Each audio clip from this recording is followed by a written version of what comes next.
Is Long Island in New York a dumping ground for multiple killers? And if so, how do we know that everyone that we're going to attribute to Rex Heurmann are really his killings, or any of them for that matter? Let's take a look at the details that a recent arrest of Andrew Dykes shows to us and proves to us about the problem of attributing every death, every body found along Long Island as being Rex Heurmann's. The devil's in the details. Let's break down, again, the recent arrest of Andrew Dykes and what it tells us about the Long Island serial killer.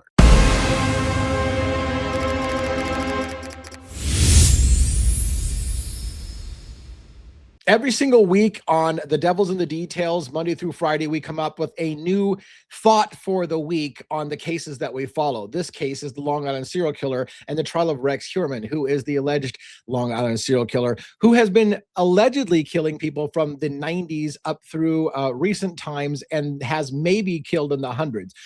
Of that case, 7 bodies are currently attributed to Rex Heurmann, and he's facing trial on 7 killings. They have at times attributed him to about 10 to 13 murders and say essentially that they had to stop counting bodies because it could go on and on and on. And every single time they add a new body to the list, it's going to delay that trial from happening and add more discovery that has to be done. And so they just decided to go with 7. One of the early cases that have been dismissed against Rex Heurmann, and they decided to stop going after, is that of an individual known as Peaches, a body that was found along Long Island that had an identifying tattoo of Peaches, a African-American lady, and later her toddler, a baby that was attributed to being hers long far away from the body. In fact, I believe Peaches was found torso in one place, other body parts in another place, and her toddler in another place, if I recall. We'll get into the details a little bit on that. But the story and the lesson to be learned from the arrest of Andrew Dykes in December of 2025, just recently, while Rex Heurmann is awaiting trial, shows us what we've been saying on this case all along. I wanted to use this as an example. So I want you to follow along on why it is we need to be careful about attributing every single death, every single body along Long Island as being Rex Heurmann. So there will be a push for law enforcement to close a bunch of cold cases, in my opinion, by just simply saying, look, it's one of Rex's. Look, it's one of Rex's.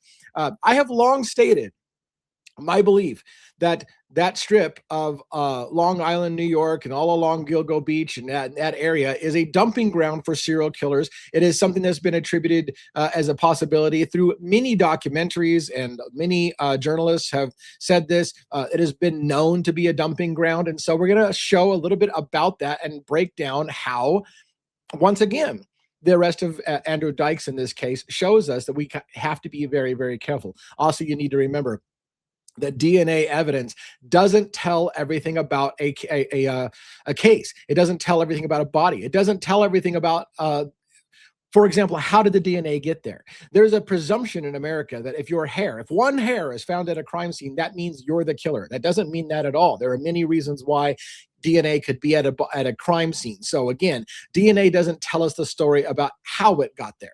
Right? It may tell us who was there. It may tell us whose DNA is there, but it doesn't tell us how it got there. And this is an important distinction. So first, let's focus on some details real quick on this thought of the week on Andrew Dykes. And I'm going to add this to the stage, and we're going to talk about this right here. Let me make sure that we're in the right presentation mode. I like this view just slightly better. All right. An article from the New York Post. One thing I can say about the New York Post is whether or not you like the New York Post as a journalism thing, it does tend to cover stories mainstream media often doesn't cover, so there's the good thing. Florida man charged with the killing of Gilgo Beach Peaches. He is revealed to be the father of the toddler. Now, this is where it gets important. We're gonna read a lot of this article, and then we're gonna talk about why it's important to Rex Heurmann's case. Even though Peaches isn't officially listed as one of the ones they were going after with Rex Heurmann, they had ruled this out as one they were going to go after. But it still was long. Peaches was long associated to believe to be part of the serial killer's body count. But and they dismissed it and didn't decide to go after Peaches with Rex Heurmann. We'll talk about that in a minute. But it still accentuates our point.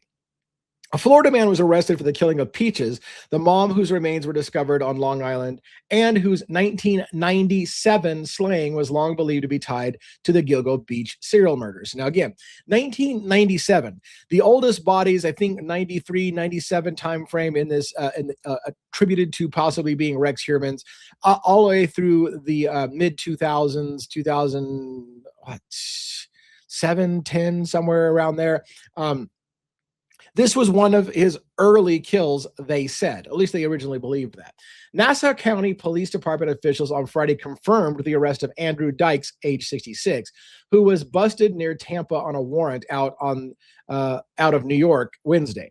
So this just happened, by the way. The date line on this is December 5th, 2025. So it's relatively recent. Just months after the authorities finally identified the victim named as Peaches as 26-year-old U.S. Army veteran Tanya Jackson.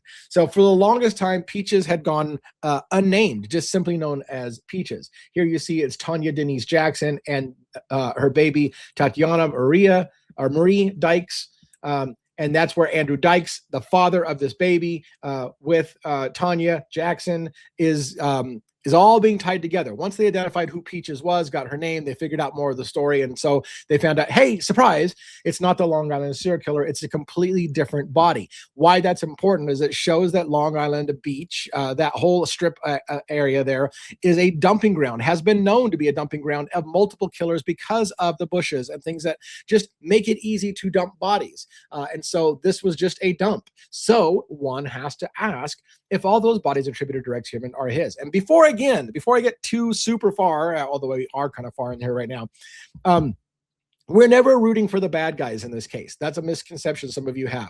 I get tired of the people who are out there saying, oh my God, DA, you're always out there rooting for the bad guys. You're a bad guy lover, worshiper. No, I'm not. We're using this as an example of how police make mistakes, how judicial system makes a mistake, how mainstream media makes mistakes, because they get lazy and they go for easy answers. All right, so he was indicted on a murder charge by a grand jury and made an initial appearance in Hillsborough County Court in Florida on Thursday, court records show. This is the man right here, Andrew Dykes, that you see on screen. The Nassau County District Attorney's Office declined to comment on the arrest when contacted by the Post. Jackson's torso, so this is this woman's torso, Tanya Jackson's torso, was found stuffed in a container in a wooded part of Hempstead Lake State Park in 1997, in June 1997. For decades, she was only referred to as Peaches due to the tattoo of fruit found on her body. And I believe they're going to show that picture right there. The remains of her daughter, formerly known as Baby Doe, was uncovered in 2011 near other bodies found during the investigation into the infamous Gilgo Beach murders. And right away, I have to say, I said, gee, the Gilgo Four were four women that were dumped in burlap bags, bound and dumped along the side of the road in a very small stretch of road in a time period that was very similar. Then later on, they started adding more bodies to Rex Heurmann's, or to the same count, bodies that were dismembered, chopped up, and dumped along much further, wider stretch of Gilgo Beach, Long Island, New York, all along there in much wider path. So all of a sudden, we went from intact bodies wrapped up in burlap bags, dumped close together, to we're now going to also include people who were chopped up, dismembered, and spread across the island, across long, including at one point an Asian male, when the Gilgo Four were all females, and they were trying to make a point that this killer had an MO. It was females who were sex workers, and then we came in with an Asian male, and they're like, how's this fit in? Bucket, let's just call it one of Rex's. Oh yeah, whenever I drop an F-bomb, I like to put on the reminder this is an adult channel and parental advisory, or parental discretion is advised. Whenever I drop my first F-bomb, I tend to put that on the screen. Point being is that Asian male became part of the, I bet you this is one of the Long Island serial killers case as well. When Rex Heurmann was arrested and accused of being, or at least suspected of being, the Long Island serial killer, when they found his hard drive, they said, hey, look, he was doing searches about Asian male prostitutes. Therefore, Asian male is one of his. Oddly enough, they decided to drop the whole Asian male thing. And again, I think the killer, I personally think the kind of killer who kills four women and dumps them intact in burlap bags in the same area is not the same killer who dismembers bodies and spreads them all over the place, who kills toddlers, babies, and kills them and puts them somewhere else, and who kills Asian male prostitutes as well. I don't think that's the same killer. But for the longest time, media and even law enforcement has suspected that the same killer did them all, and they will chalk it up to the killer's just evolving. He's practicing new ways. He's gone from one method of killing, maybe more in the dismembering thing, and then got lazy and decided to just dumping bodies in bags and make it quick and easy. Whatever the case may be, they will come up with a narrative on why it's the same exact killer, while I have always maintained it's possibly more than one killer. Why does it matter? As we finish out this story for the day, why does it matter? Because, again, if you get lazy as law enforcement and just want to close a bunch of cold cases by saying, look, it's one of his, and just close it, then that means when someone like, Andrew Dykes here on the screen ends up actually being maybe the killer. Now, let's keep in mind, I would be a hypocrite to not say Andrew Dykes has a presumption of innocence until proven guilty, like anybody in America. But if Andrew Dykes is indeed the killer of Tanya Jackson and his toddler child, which actually makes more sense perhaps than the Long Island serial killer. If that turns out to be the case, then if we had attributed Peaches to being one of Rex's and just lumped it in there and attributed to one of him, some of you in America would say, you know what, that's great. It gives the family closure. The family can finally have closure. They got somebody for it. But if Rex wasn't the guy and this on screen is the guy, then it wasn't justice for the family to put the wrong guy away for the crime. Regardless of whether Rex Heurmann is a serial killer or not, is it okay to let this guy, if he's the one that did it, walk free for the rest of his life, having nothing to do with it, being told that he had nothing, and maybe even being treated like, oh, you poor bastard, your ex died and your kid was killed. How this is horrible for you. If he was actually the killer, is that all okay with a lot of you? That's the question you have to ask yourself. Now, Nassau County officials identified the mother and daughter earlier this year using genetic genealogy. Again, for the longest time, she just went known by Peaches, and then they connected the daughter and so the baby and the mother, and they named her. The Alabama native had been living in Brooklyn and was working as a medical assistant at a doctor's office around the time that she vanished. The mother and daughter were long believed to be linked to the notorious Gilgo murders, in which the remains of at least 10 people, mainly female sex workers, were found strewn along the highway not far from Long Island Beach. And again, here's my point being, is that because of the proximity, because they're all basically in the same area, and because of various reasons, they just were lumping all of these must be the same serial killer. And so that's how she got associated with that in the first place. Accused killer Rex Heurmann had been charged with 7 murders, including 6 women whose bodies were found near Tatiana Dykes. That's the baby, right? The toddler. But officials have said they believe the mother-daughter case is separate. Now, we're not saying it's Heurmann, but we're not saying it's not him. Nassau County homicide detective Fitzpatrick told reporters at an April press conference while announcing Jackson and her daughter's identities. So it's interesting enough, even once they identified the mother and the daughter and by name instead of just the generic Peaches, and even though they hadn't officially attributed Rex Heurmann, they were kind of hinting that we're not saying it's not Rex's. We're not saying it is. We're not going to try Rex Heurmann for it, but we're not saying it's not his. And this would be convenient, again, for law enforcement to just close cold cases to say, hey, as long as you kind of believe it was Rex's, we can kind of close the books on that. But again, they did it in a clever way. We're not saying it's Rex's. We're not saying it's not Rex's. But here's the identities. Anyways, Heuermann is an architect from Massapequa Park, was initially charged in 2023 in the deaths of 3 of the victims discovered over the years, including Melissa Barthelemy, Amber Lynn Costello, and Megan Waterman. Now the body count that Rex Heurmann has been charged with is 7, that they're going after him very soon on. While behind bars, he was charged with the deaths of 4 other women, Valerie Mack, Jessica Taylor, Maureen Bernard Barnes in 2027, and Sandra Castillo in 1993. So a lot of these murders happened in the early 2000 timeframe. They added Sandra Castillo to the list, or Castilla to the list. Heuermann, who is subjected to go to jail sometime next year, has pled not guilty to all counts and has maintained his innocence. Now, I have a couple of graphics online I wanted to show you. First of all, here is the outline. and I need to get my mouse cursor to do this better for you. Down in the lower corner, Costello, Bartholomew, Barnes, and Waterman, 1 through 4 that are kind of grouped together down at the bottom. That is the infamous Gilgo 4 dumping ground. Then Asian male, pretty close, but a little down the road from the others, was at one point attributed to being the same killers. They're not actually going after Rex Heurmann for Asian male, even though they did say on Rex Heurmann's computer he had some kind of search criteria that indicated he was looking for Asian male prostitutes. And so they've already laid the groundwork that they think it was Rex's. But oddly enough, they're not going to go for Rex on it for various reasons. Jessica Taylor, a little further, quite a bit further down on the Long Island Beach stretch. Jane Doe way, way down at the other end, and the toddler, the baby, that is now attributed to Andrew Dykes as being the likely killer. The point being is that this whole area apparently is a dumping ground and has been a dumping ground for quite some time.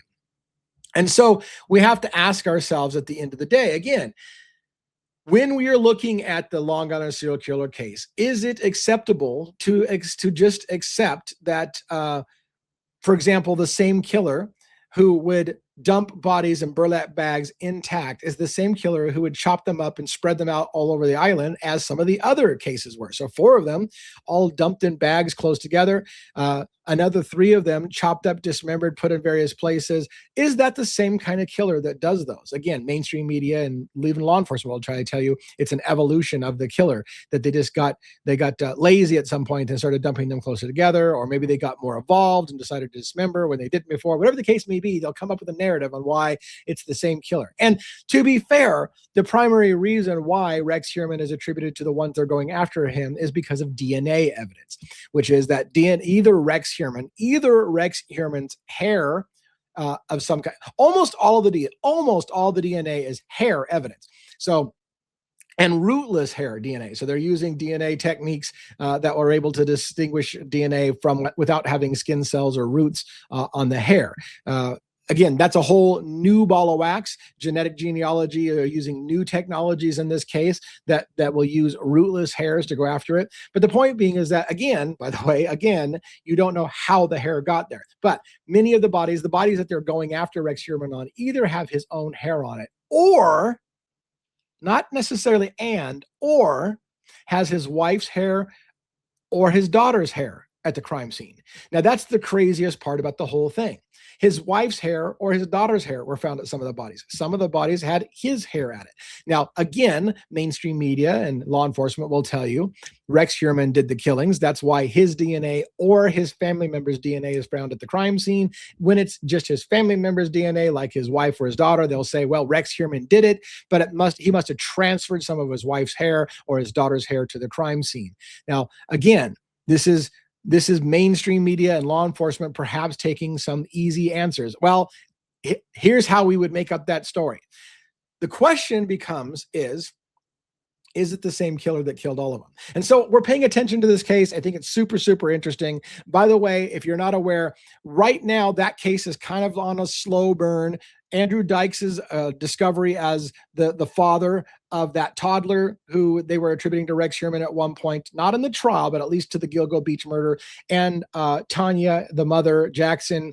That whole case now shows that they were wrong for the longest time. They tried to convince many in America viewed Peaches as one of Long Island serial killers' kills.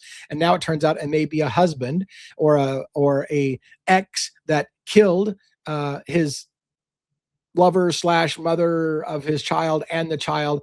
And by the way, for a parting thought on that, the mother and the child were dumped long away from each other. And there's a whole interesting, fascinating story about that as well. The psychology behind what they call familial murders. And when those kind of familial murders happen, it tells you things, or it can tell you things on when the bodies are found very close to each other versus when the bodies are spread out. For example, just for food for thought of the day, if Tanya as separated by a long distance from her child, it could indicate two things. One, Tanya was killed first, and maybe the dad or the killer took off with the baby and killed the baby later on at a different place. That's one thing it could tell you.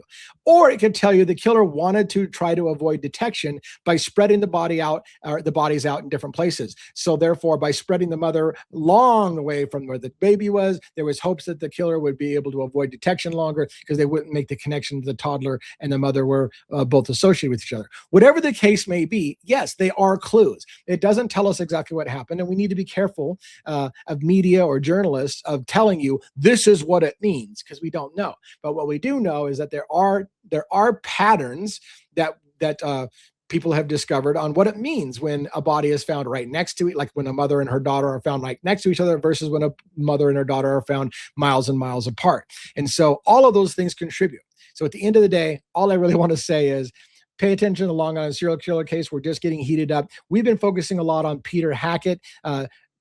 Attorney John Ray has been working to find the mystery of the disappearance and death of Shannon Gilbert for over a decade, and believes that her disappearance could be in some way related to Rex Heurmann. Shannon had run into Rex Heurmann before. Shannon seemed to be out there at Oak Beach for a business arrangement and ran into a Peter Hackett who was involved with the police department in some way, who claimed that he saw her that night and then later on changed his story. John Ray is still going after showing that Peter Hackett's conflicting testimony about what happened with the disappearance of Shannon Gilbert in some way has hampered the investigation, in Shannon Gilbert, and maybe hampered the investigation into the Long Island serial killer. All of those things need to be investigated. John Ray is pushing for basically opening up what actually happened that night when Shannon Gilbert went missing. So I hope you're interested in the story. I realize there's not a real super cohesive tied bow around this whole case for you today, other than to say, as my closing thought once again, in my opinion, a killer who kills people and leaves them intact in burlap bags dumped in a very narrow stretch of road is not necessarily the same killer who dismembers people and puts body parts all over Long Island, is not the same killer who kills a mother and a baby, is not the same killer who likes female little petite sex workers, but also maybe an Asian male sex worker. Those are not all necessarily the same killer. And so we must ask the question, are we just going to take the easy way out and attribute everything to Rex Heurmann? Or are we going to make sure we got the right guy? Devil's in the details. Thanks for listening.